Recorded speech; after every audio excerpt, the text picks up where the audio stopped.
welcome to the stage founder of Conserve the Culture, Michelah Montgomery.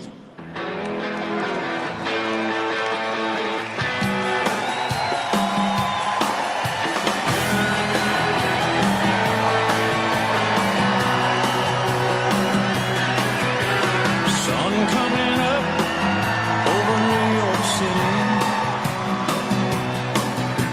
School bus driving in a traffic jam. I'm so happy you all came out to see me. So, my name is Michelah Montgomery. A lot of you guys know me as the girl from Chick-fil-A, but I am so much more than that.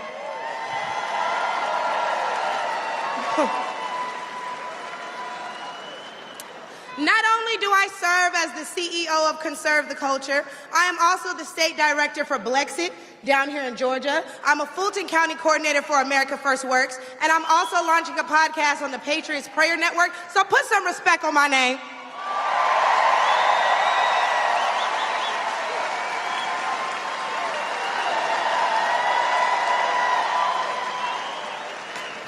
Now, why don't we jump right into it?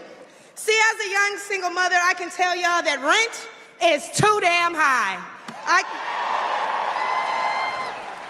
I can tell you that as a young black voter, groceries are too damn high. And as an American citizen, period, seniors like my parents should never have to choose between medicine or food. It should never be the quality of life versus the quantity of life. And I don't want to hear, oh, but we capped the price of insulin and lowered the price of all these medicines. Yeah, but you raised the price of everything else, so it's about time to start telling the truth to Americans and let them know exactly what they're signing up for if they want to vote for Kamala Harris. We need to vote based on facts and not feelings. See, under Harris and Biden, the average Georgia household is losing $1,060 per month, and inflation is at 21.4%. And due to the war on energy, average gas prices have reached record highs for the state. We also did a poll, and 80% of us black Americans are not happy with the current state of the economy, so I'm gonna need 80% of y'all to vote accordingly in November. They love me, they really love me. The left wants you to get in your feelings about things that have been said, but I want you guys to pay attention to what has been done. They don't want to talk policy. They just want to use propaganda to steal your vote. The left is trying to tout this woman as a savior for the black community, but all she's done is hurt the black community since she came into the game.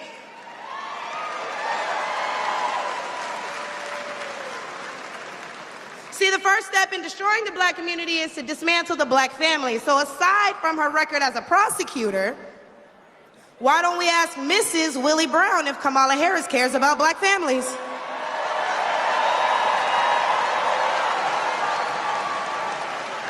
I wonder if Mrs. Willie Brown, a black woman, is also with her. A few days ago, President Trump said he didn't know Vice President Harris was a black woman. I'm trying to figure out what all the outrage is about because she's only black when it's time to get elected. Did I lie?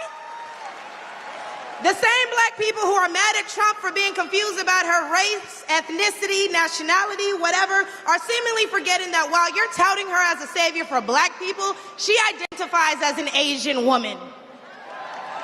She chose her side and it wasn't ours. When asked if she would ever do anything specifically for black people, she said no. Whereas Trump gave us the Platinum Plan, which specifically uplifted the black community by increasing capital by almost $500 billion, creating 500,000 new black businesses, and would give black churches the ability to fight for federal resources for their communities.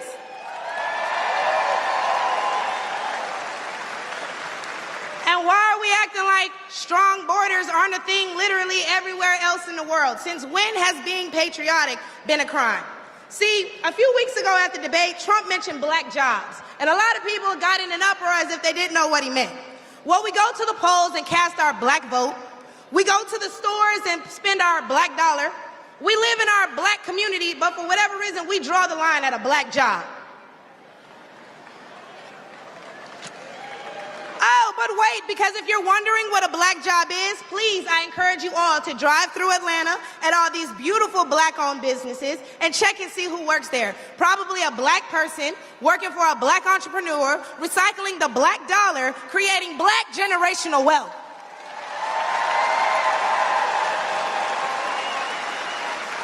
If they come here illegally and they're taking your jobs and your resources, then please believe my cousins in the Appalachians, they coming for you too. And y'all know Kamala Harris has yet to say Laken Riley's name. As borders are, she opened the border to millions of illegal immigrants that have flooded American streets with deadly drugs and gangs that have spiked overdoses by over 124% and brought more crime into minority communities. So how's that for black folks? But let's take race out of it. Just as a woman, period, how can you be a champion for women's rights when you're taking away opportunities from biological women and giving them to transgendered ones?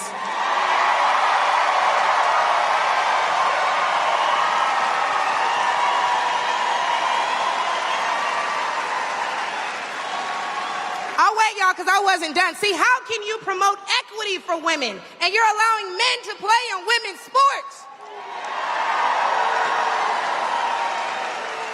And what kind of feminist would still allow men to enter their sacred spaces, i.e. our bathrooms and school locker rooms?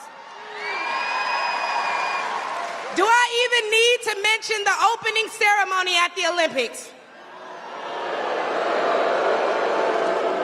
Or the fact that Angela Carini was forced to fight a man and told us that she's never been punched so hard in her life. We cannot allow dangerous liberals who think things like this are okay into the White House, because my daughter will not be fighting a man at her wrestling match.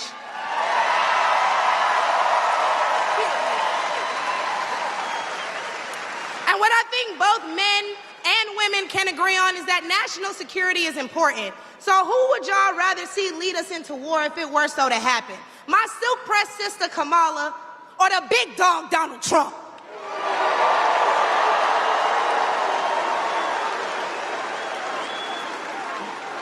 And lastly, I could not get up here without mentioning my farmers, the backbone of this country. And aside from the Biden-Harris administration hurting you guys in ways we can't even comprehend by the rising cost of everything, black farmers suffered even more due to the delays associated with the Inflation Reduction Act signed in 2022.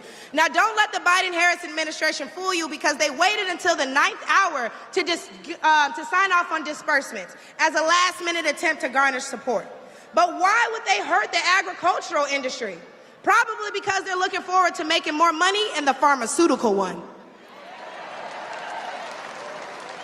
And speaking of pharmaceuticals, because I promise I'm gonna wrap this up, when they bring up abortion and they talk about protecting your medical freedoms, don't be afraid to mention COVID. The Biden-Harris administration forced Americans to take an experimental vaccine and took away their jobs, their livelihoods, and their freedoms if they refused.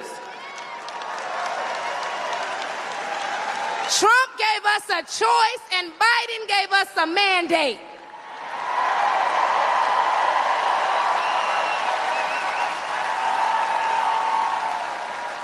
Hey y'all, because I'm about to kill him with this one.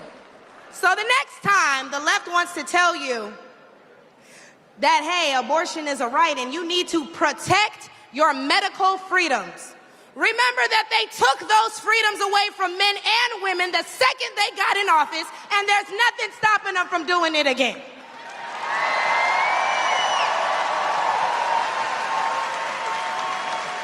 Clock it.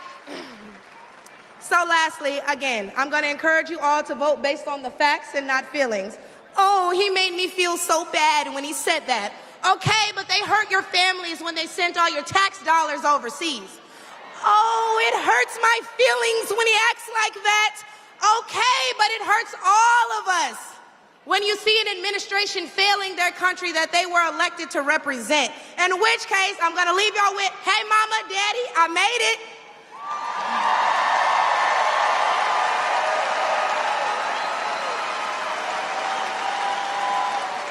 And my baby girl, Amaya, is somewhere in here, so we can all say, hey, Amaya, in unison, because she's the real superstar, y'all.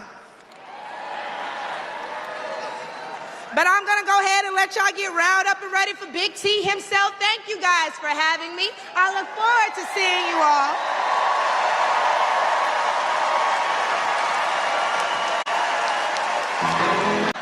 Hey, Michelah, I know you spoke. Just come up for a second. Come here. This young woman, I walked into, I don't know what the hell restaurant it was, but I walked into this restaurant. And we do it very quietly. We don't announce it. That's for, security reasons, everything. I walked in. She's behind the counter, and she didn't know I was coming. And she goes, "It's President Trump." She looks at me. "It's President Trump. You saved my college." And I said, "How the hell do you know that?" She said, "This one is so smart, so sharp." She grabbed me. She gave me a kiss. I said, "I think I'm never going back home to the First Lady." You were supposed to keep that quiet. See, now, for the average politician, that's death. For me, I don't care. I just want to tell you, you are an unbelievable person with a great personality. You lit up the whole room. You lit up the whole room. I said, weeks later, I'd go, "Who is that person that was so incredible?" She knew everything about me. She had no idea I was coming. She knew everything about me. And the historically black colleges and universities, I gave millions and millions, billions of dollars to. They kept coming back, and I said, "Why are you doing this?" And we gave them long-term funding.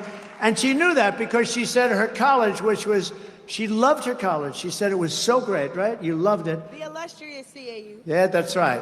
She loved her college, and she said, "You saved my college." What was your college? Tell them. The illustrious Clark Atlanta University.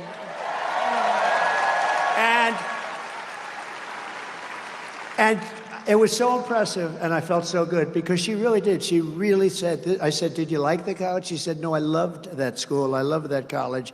And that's what it's all about. But you are an incredible person. I think you have a tremendous future. I really do. Thank you. And I'll do whatever I can to help you. Okay? Thank you, Dan. Thank you very much. Great job. Thank you. You want to say something else? Man, I thought I was done. But I do want to add on to some of the remarks that were made by others, and we do need to do our best to get the message out there. The fight is nothing if all we do is talk about it amongst ourselves. So with that being said, since you said you'd help me, shameless plug, if y'all need anybody to knock doors, make phone calls, wave signs, get people out to the polls, call me at Conserve the Culture. Because not only do I mobilize the HBCU students so that they may get this message, but I'm the best person when it comes to black engagement in the black community. And nobody needs this message more than my folks. So do y'all care for real? Are y'all with us for real?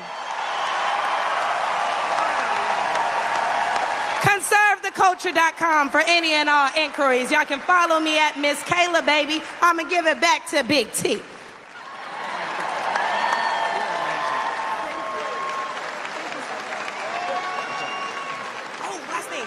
Last thing, make sure you guys tune in to my podcast dropping soon on the Patriots Prayer Network. Thank you all.